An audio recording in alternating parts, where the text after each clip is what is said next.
Hi, welcome back to the Kindness Advantage. I am your host, Cindy Rowe, and I'm so glad you're joining me this week.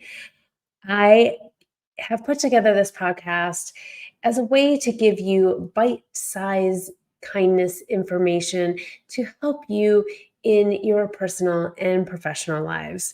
And I like to do that in under 10 minutes or less every week. So today's topic, I wanted to talk about something that I think we all can relate to, and that's conflict.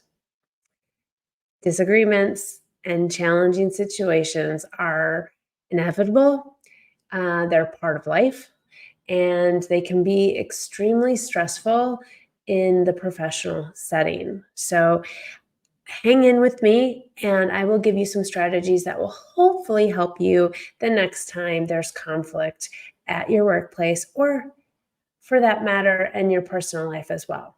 So, what if I told you that kindness can actually be a powerful tool for navigating conflict, even under pressure? Well, it can be.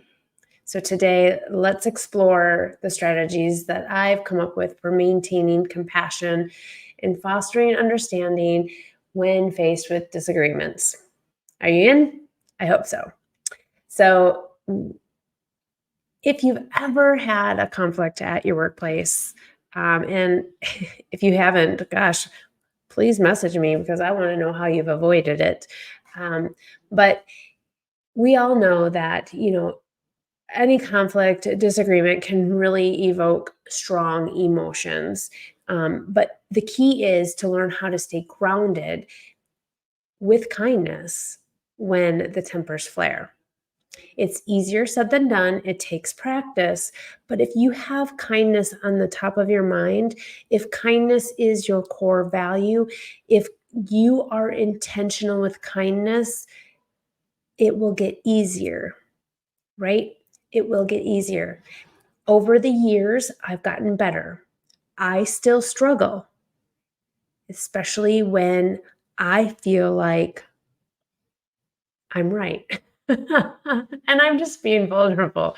But the truth is, I know I'm always open to other people's ideas, and I know that I'm not always right. So, but if I have that gut wrenching idea that I know I am in the right, it's really hard for me to back down. So, if you're anything like me, I hope these tips will help you. So, the first step, number one, is actually taking a deep breath and acknowledging your emotions. What are you feeling? Are you feeling frustrated, angry, misunderstood? Knowing those things actually can help you. And understanding your emotions allows you to respond with intention rather than reacting with your emotions.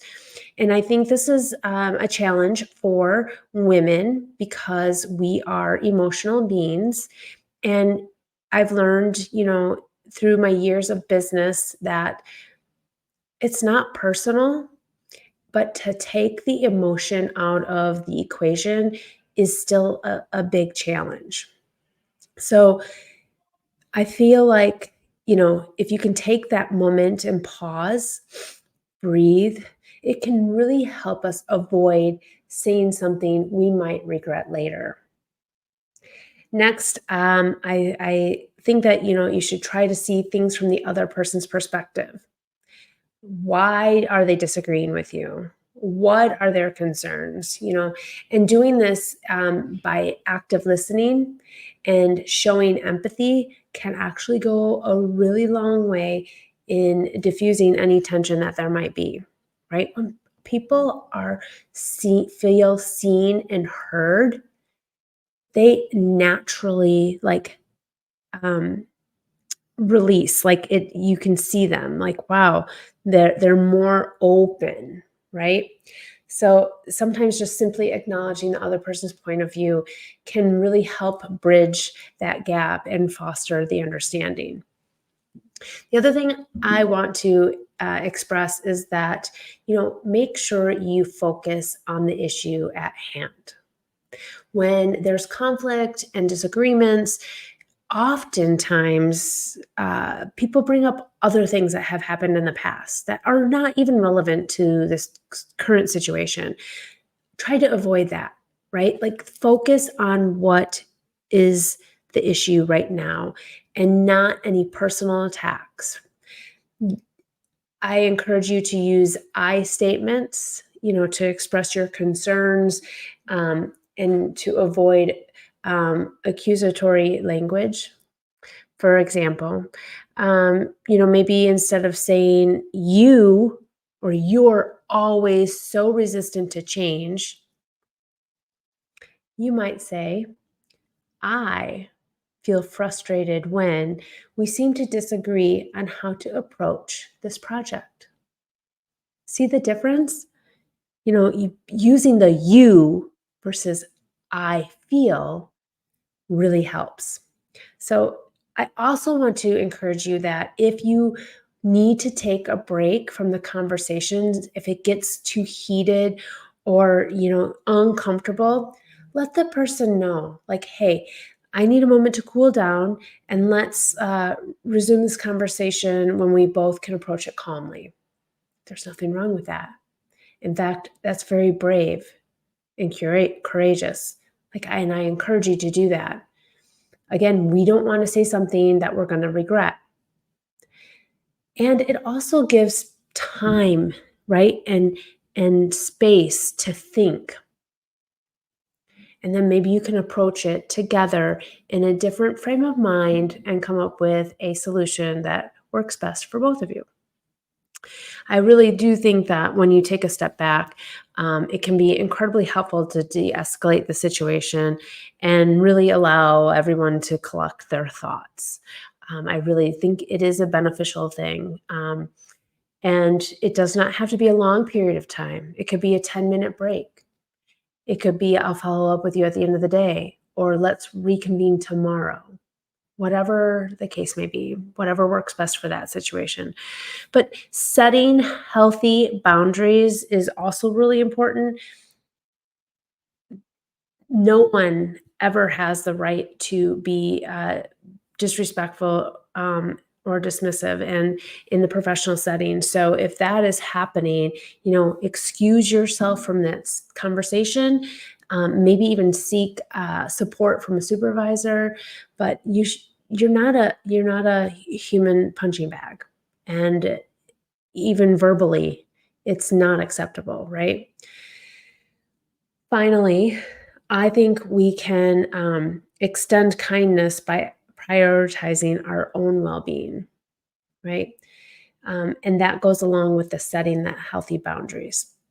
So by practicing these strategies that I just listed for you, I feel like you can navigate conflicts with kindness, which will actually build stronger relationships and help you reach successful solutions to issues.